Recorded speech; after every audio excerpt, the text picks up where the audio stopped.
Hello, and welcome to our CLE, a litigator's guide in technological competence in Microsoft Word. My name is Jacob Field. I'm the co-founder of Preliminary, a legal technology company focused on making drafting easier for litigators. Our first product, LitKit, is a drafting and editing tool available in Microsoft Word. You will see in the CLE how LitKit helps, but also learn about some native Microsoft Word functionality that should help you out in your practice. Just some housekeeping rules before we begin. To get credit for this CLE, please write down the 2 codes that I will say out loud during the program and email them to me following the presentation. I will send a follow-up email after the program with a 50% discount to LitKit. You can just reply to this email with the codes, and we will submit your information to the North Carolina CLE Authority. Also, while the audio is live, and I will be answering your questions live and directly, all the demonstration videos are pre-recorded. If you would like a copy of any video or a copy of the slides, please let me know via email, and I'll provide you with any copies. Feel free to send questions in the chat. I will try to address them as they come up, but I will also take any questions at the end of the program. Lastly, please note that for the purposes of this demonstration and in the CLE, we'll be using the 2017 build of Microsoft Word for Office 365. But the features and functions discussed should be available or have analogs in most modern desktop-based versions of Word distributed after 2013.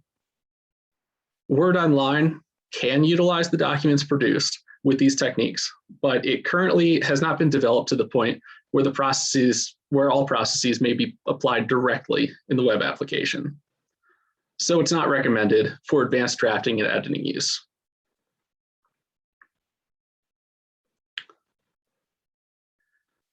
We'll start from, well, the beginning.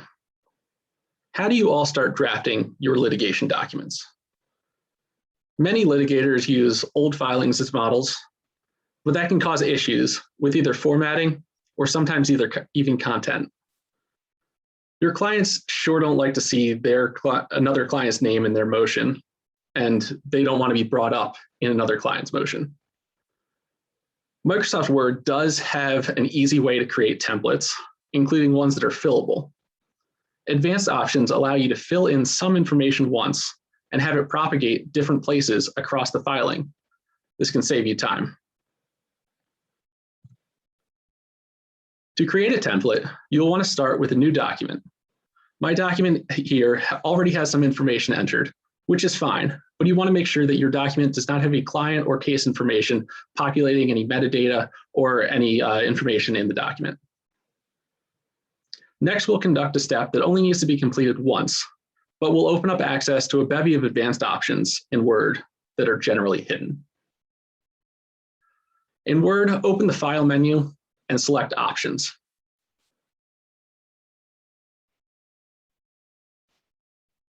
In the modal dialog, select Customize Ribbon tab, which is right in the middle. The dialog should show two columns. The right column displays options with checkboxes. These options represent the tabs you have available when drafting in Word.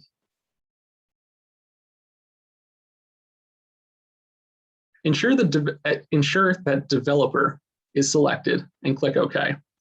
This will add the Developer tab to your ribbon.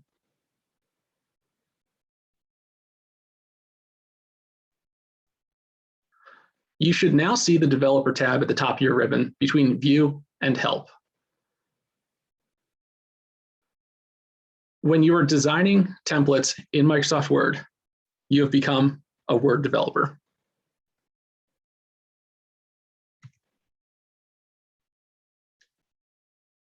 Now that we have a Developer tab, we can start developing our template. I have some base information in the document already, but if you have a blank document, this is when you would want to put that information that frames the template into the document, or any information that will be heavily repeated. At this point, we could create a template easily by simply saving it. Click File in the ribbon, and then Save As. If the document has previously been saved, it would show a tab similar to this. If not, Word likely put you on the Recent sub-tab instead of This PC. To the right are some input boxes. In the first one, you type the name of the template. In the one below it, click to see a drop-down list of file types.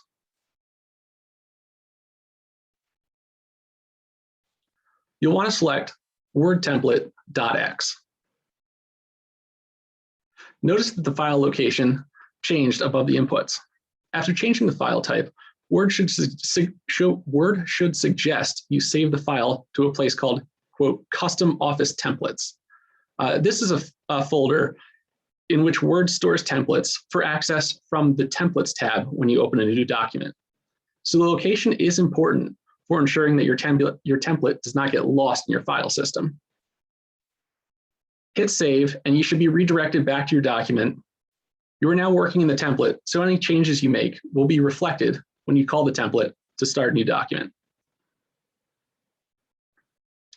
Many forms or templates you have likely seen use something like some X's that have been highlighted as placeholders for information you would want to fill out every time you make a new document. Since methods such as this are error-prone, Word contains a special tool for filling in this information called a content control, which is only accessible from that Developer tab. To add one, place your cursor in the area of the document you would like to insert the control and select the appropriate control from the Controls section of the Developer tab on the ribbon.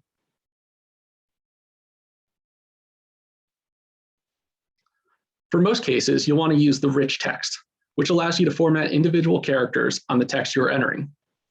Plain text allows you to enter text, but any formatting will have to apply to everything in that control. Additional controls include drop-down lists, combo boxes, and date pickers.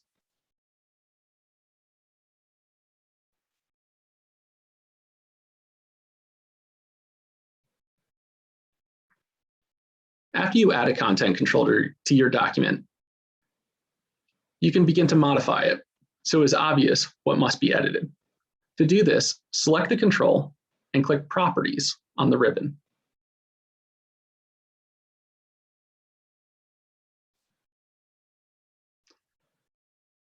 Since content controls are used for more than template placeholders, there are many advanced options. You should focus on the title and show as options until you get comfortable with generating templates. In title, add information about the placeholder. The placeholder we are inserting now is for the plaintiff, so we'll call it plaintiff. In the show as selection, you can adjust how the content control is displayed. The default will not call much attention, so I recommend changing it to start end tag, which will show you the title we just added and whatever color you choose below. When printed or exported to PDF, this tag will not be displayed. If, however, you want the tag to disappear as soon as the information is entered, there's an option at the bottom to remove the content control when the contents are edited. Clicking OK will update the placeholder, and saving the file will update the template.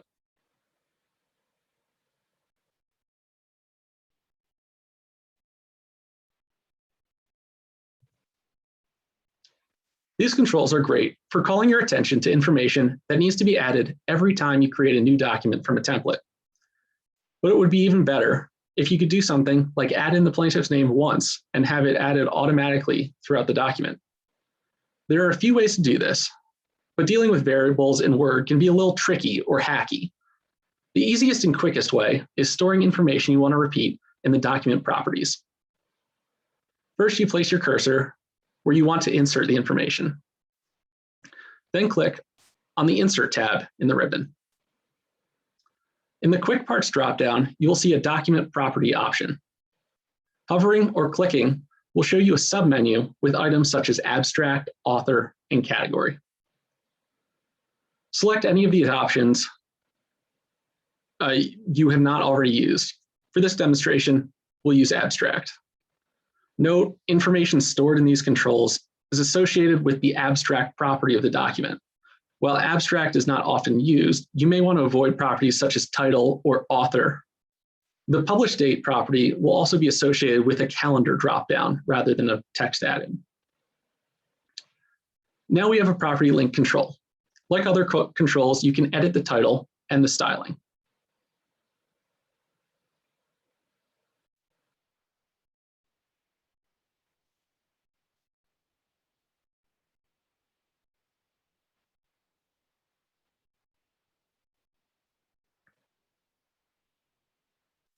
Unlike other controls, when you copy this control to a new location or insert the property again, the contents of both controls are linked. So if you edit the contents of one, the others will update when focus leaves the control.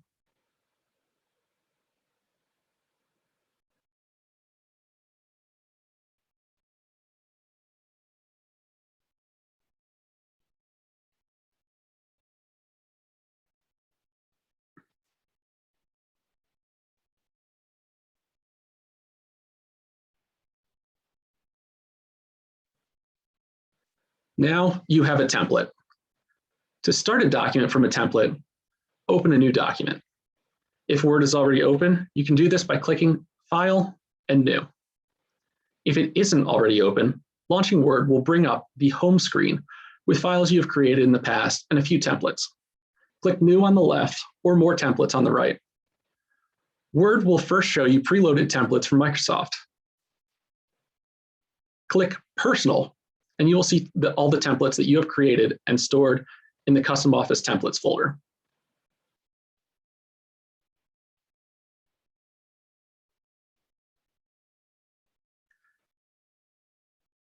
Clicking on your template will open an untitled document with the template information for you to start working on. Template files can be shared with colleagues or backed up by copying the file from the Custom Office Templates folder. If you're on Windows, this folder can usually be found in your My Documents folder, or in modern versions of Windows, just Documents folder.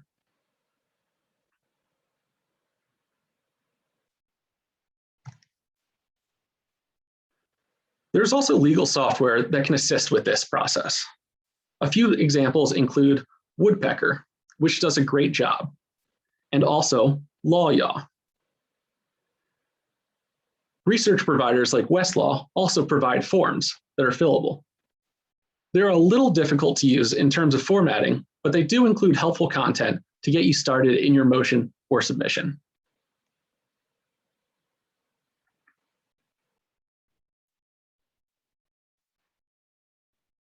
Litkit also helps you not start from scratch, but not through templates or forms.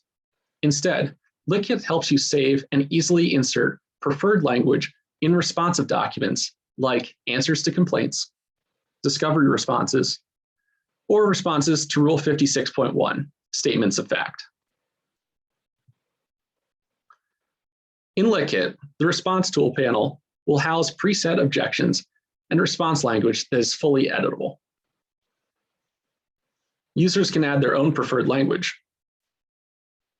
Inserting this information in the document is very easy.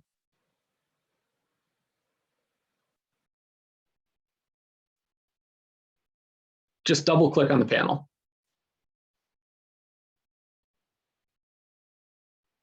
The form objections and responses can be saved and imported into other documents.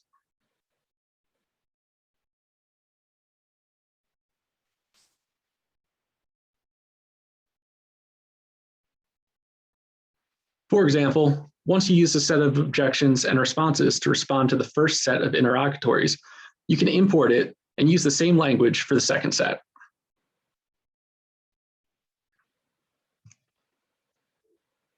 Another way to make sure you don't start from complete scratch is to save your citations entered with our citations tool.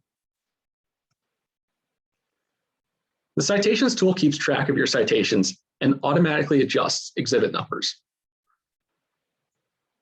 When you have to start drafting a reply, if you use Litkit in your motion, you can import your citations and simply insert them by double-clicking.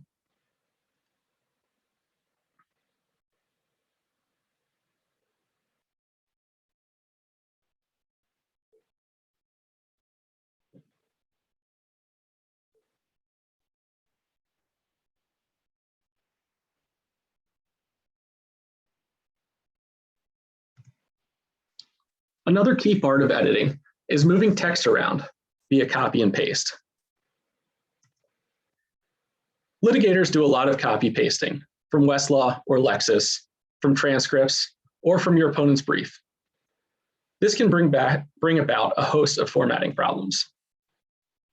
For example, pasting from PDF documents can bring along document format and undesired line breaks. Traditionally, and with the default Microsoft Word setup, you would have to manually edit the text you pasted in, which can be time-consuming. Word's pasting algorithm tries its best to make the text fit by applying styles and some formatting, but usually lacks bigger context to make more complicated adjustments. Add-ins can provide a solution. For example, Litkit has a button that fixes pasting from a PDF automatically.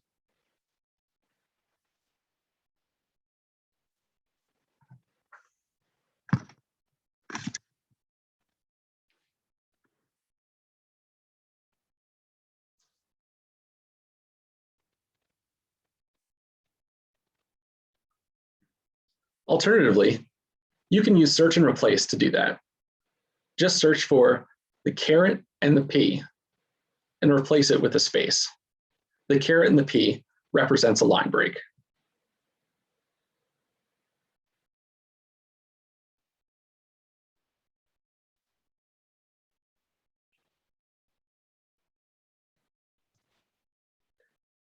How about copying from transcripts of depositions or trials? That brings along undesired line numbering, formatting, and line breaks. With Litkit's transcript tool, this is all taken care of. You can reformat the transcript quote either as an inline quote or a block quote.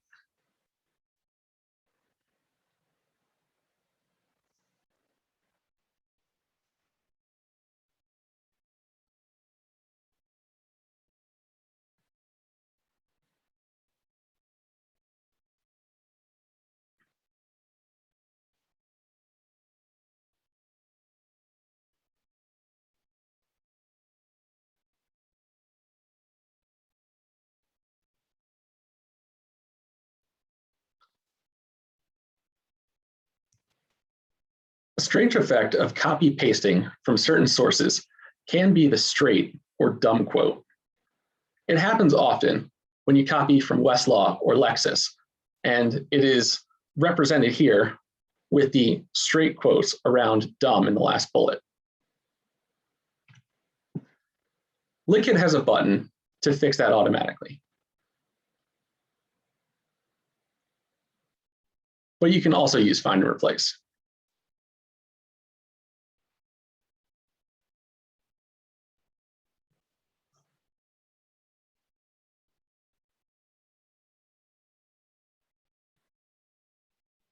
If you use find and replace, make sure you run two searches, one for the quotation marks and one for apostrophes.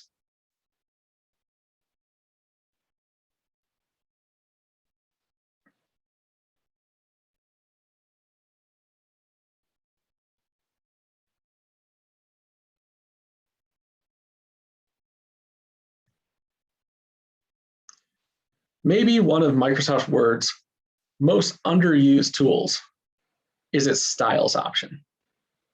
This allows you to customize your documents and ensure document consistency with your firm's style manual. You might not be able to notice it, but every paragraph written in Microsoft Word is tagged with a style. If you haven't changed the style, your text is most likely styled after the normal selection. To check this, look at the Home tab of the ribbon in any document. The large box near the center is where the styles are quickly selected and applied. Styles are also applied at the paragraph level. To apply a style to your text, click anywhere within the paragraph of the text you want to change and select the style.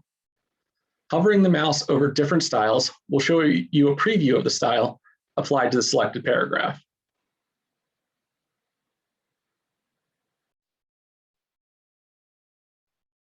Some styles in the Word preset style list will automatically link to navigation. This can make it significantly easier to jump between sections of a large document. And you can turn navigation on in the View tab by clicking Navigation in the Show section. Additionally, heading styles can be collapsed along with other subsections by clicking on the triangle that appears when you hover on a heading. This makes it easy to get information that you know that you don't want to look at out of the way so that you can edit what you really want to.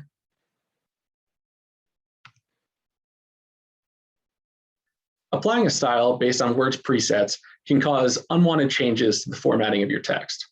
But fixing this by updating a style can be extremely simple. First, highlight the text you want to base your style on. Next, you right-click on the style you would like to update on the Home tab of the ribbon. This should open a context menu with an option to update your selected heading to match the selection. Clicking this will cause any other items tagged with the style to update throughout the document.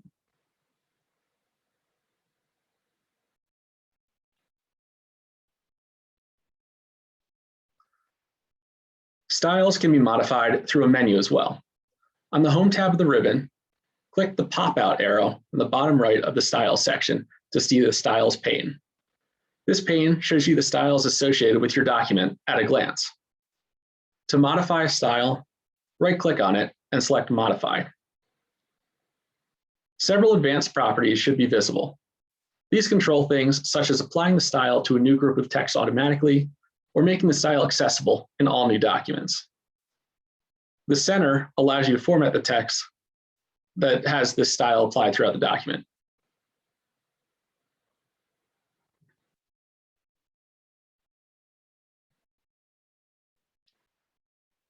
Let's change the normal color to orange.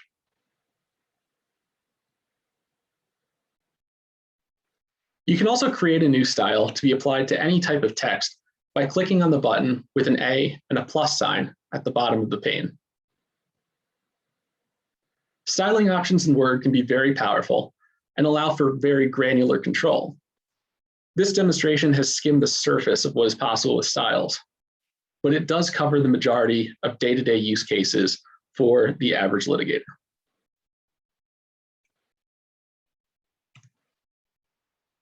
We will now talk about exhibits. Consistency is very important to litigators. When it comes to citations, they want to make sure that they are using consistent formatting for both their exhibit and their legal citations. Here's where LitKit citation tool comes into play. We showed you a little bit of the tool earlier, but we didn't cover the formatting piece. LitKit allows users to keep track of their citations. A user adds a new cite by either right-clicking or using the menu.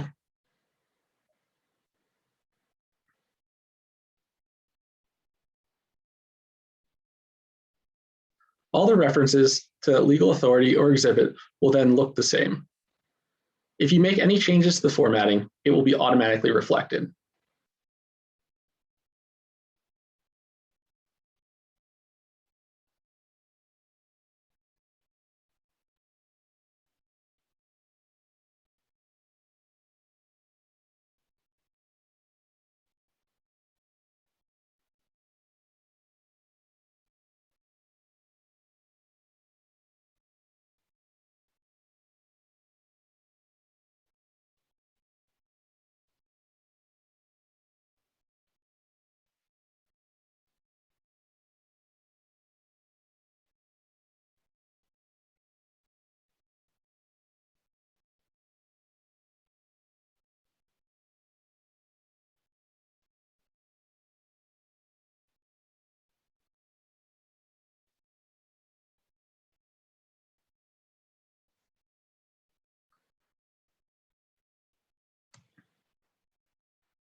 Here's the first code of the day to ensure that you receive CLE credit.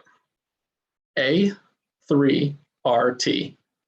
That is Alpha 3 Romeo Tango.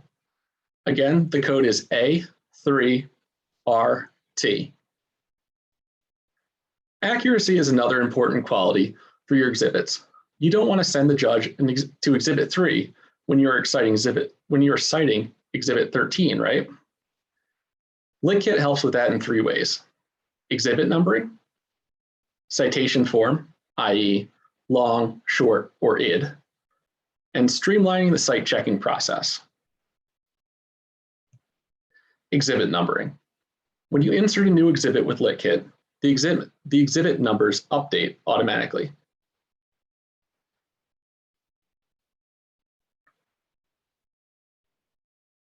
The same thing happens when you move things around.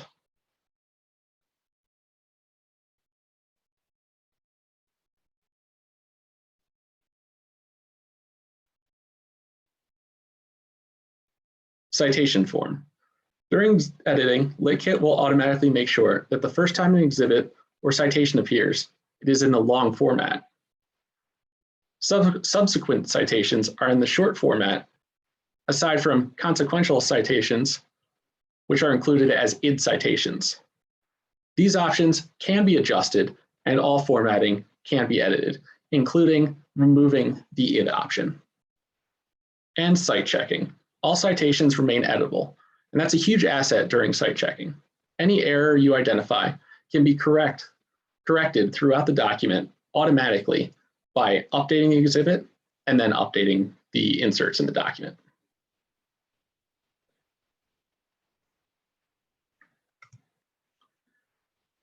Courts are starting to utilize the capabilities that digital documents bring as well.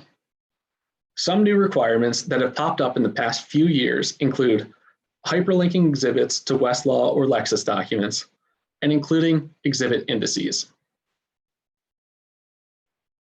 Litkit also helps here.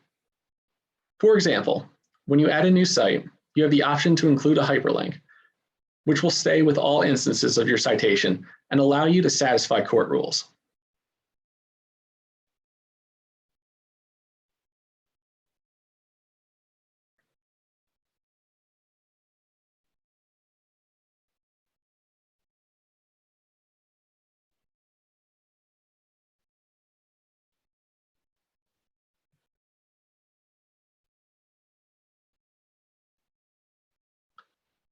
Also, it gives you the option to create a one-click exhibit index.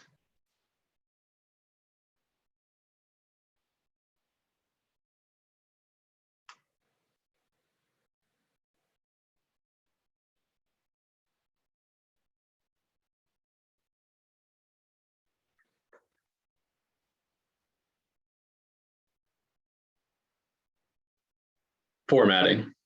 Formatting can give litigators a lot of headaches. From making sure that you have the correct number of spaces between sentences, or that end dashes are consistently used in page ranges. Formatting issues are very distracting. We'll give you a quick overview of how Litkit helps. With Litkit, you can ensure Latin words are correctly italicized with 2 clicks.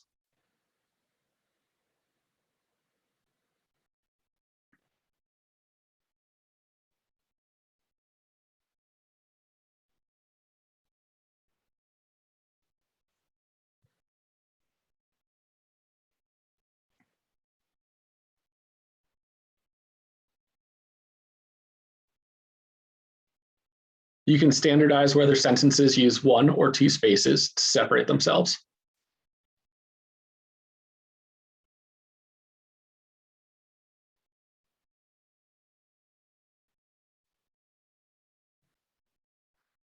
You can update hyphens to end dashes where appropriate.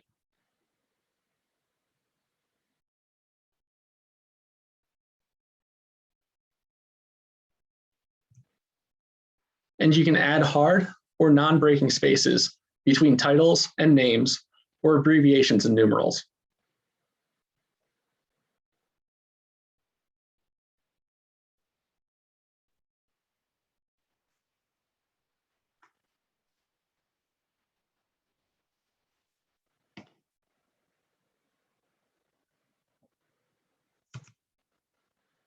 One of the most valuable Microsoft Word tips is to keep formatting signs visible when drafting. You can do it from the home ribbon or Litkit shortcut.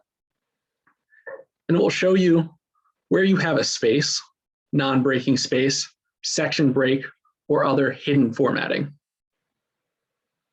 It will basically show you the underneath of your document and will be especially helpful if and when formatting goes berserk.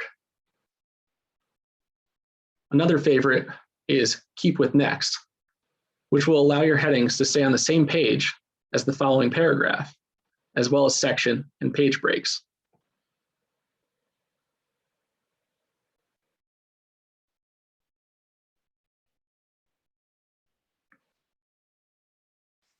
Using these, you can space out your document in a clean manner.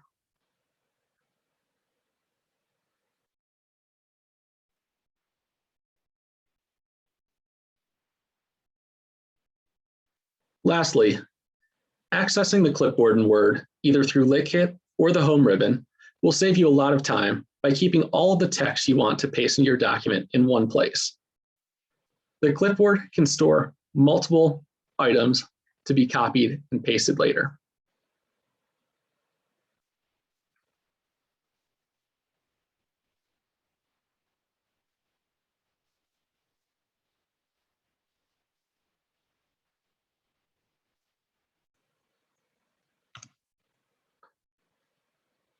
Another hidden feature of Microsoft Word is wildcard search and replace. When in a document, you can access the classic search by either selecting Replace on the Home tab of the ribbon, or by using the hotkey Control-H if on Windows. From here, you can either search or search and replace at one time.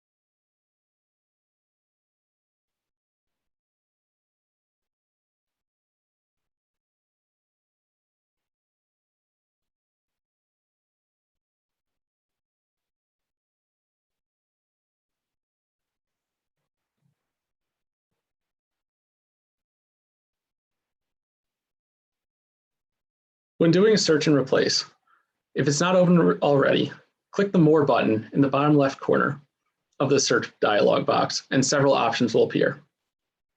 The options are powerful in and of themselves, but by ensuring Use Wildcards is selected, you'll open up the ability to use Microsoft Word's version of regex.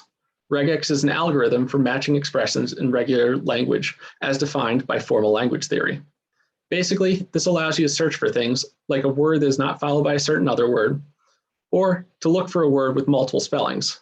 As an example, we'll look for the word serialize, which can be spelled with either an S or a Z, depending on whether the original author is British. We can do this by searching for serialize, but including both the S and the Z in brackets. Much more can be done with wildcard search, but to master the operands does take some time. Here is a table of some of the common operands you can use with wildcard searches. More information can be found on our blog, preliminary.com/posts/Microsoft Regex, a guide to find and replace with wildcards in Microsoft Word. Note, in modern versions of Word, the Find button and the traditional hotkey Control-F bring up the navigation pane instead of the classic search box. This provides users with more information about their searches, but does not allow for the robust and dynamic search that wildcards do.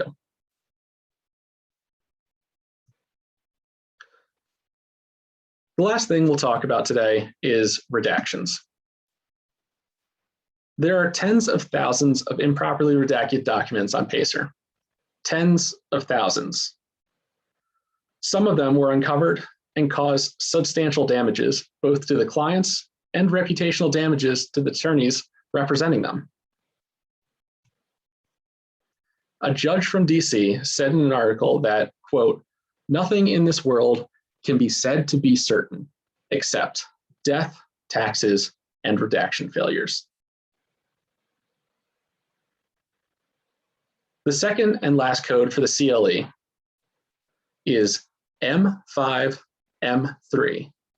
That is Mike 5, Mike 3. Again, M5M3 is the second and final code for the CLE. A few years ago, attorneys would highlight the confidential information in their motion in black and then just print to PDF. This leaves the information in a document that can be copied and pasted to a separate document. To make things more complicated, courts are placing new requirements on litigants seeking to file redacted documents. For example, New York courts require, along with the motion to seal, that you provide a document with yellow highlights over the information you seek to redact. This is intended to provide the court with a way to more easily decide whether the requested redaction is proper. Currently, the gold standard for redacting pleadings and briefs is to identify the text to be redacted in your Word document as you're drafting. Then, when the document is ready to file, save a copy of the document without the highlights as a PDF, and going through the two documents in parallel, use a file editor such as Adobe Pro to mark and then apply the redactions in the PDF document. This still leaves attorneys subject to significant risk. It is time-intensive and a stressful process. It's often left to the last minute, and it can lead to missed or incomplete redactions since it requires a lot of manual effort to transfer. Litkit can streamline this. The redactions are marked in Word as you draft your document. When you're ready to file, preparing these copies is easy as 1, 2, 3.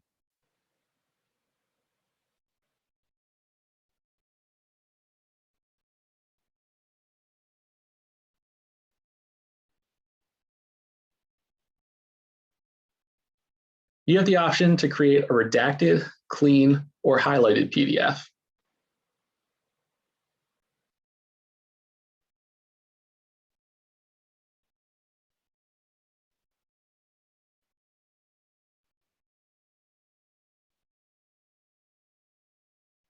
And should anything need to be changed in the original draft, the Word document still identifies the highlighted areas, can be updated, and PDFs can be made quickly.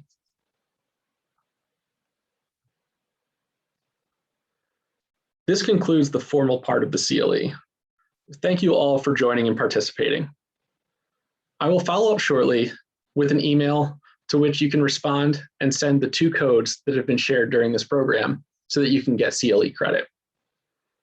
I will also send information so that you can download a free trial of Litkit, or you can redeem a 50% off the purchase of a license with the code NCCLE50. That is November, Charlie, Charlie, Lima, Echo, 50.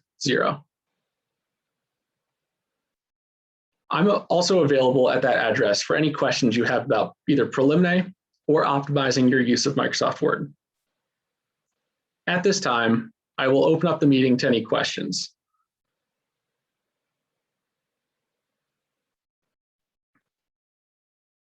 If you have any questions, please just enter them in the chat, and I'll be happy to answer them.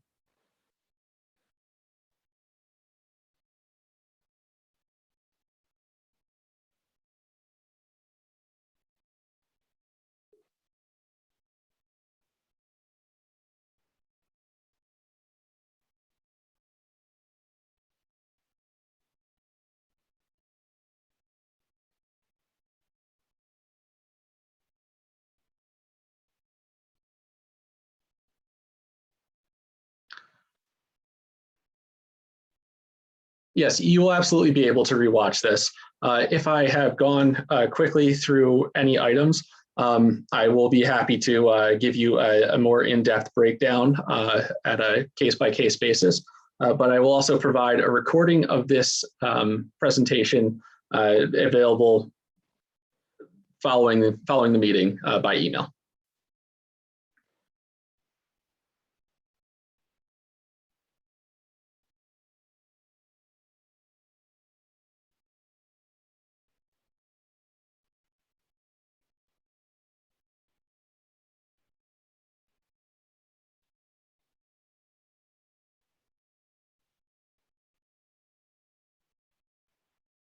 Okay, if there are no further questions, I'd like to say again, thank you for joining this CLA and hearing my presentation.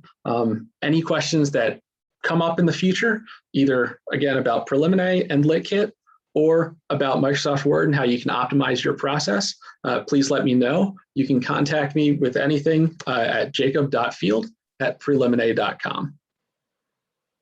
Thank you very much and have a great rest of your day.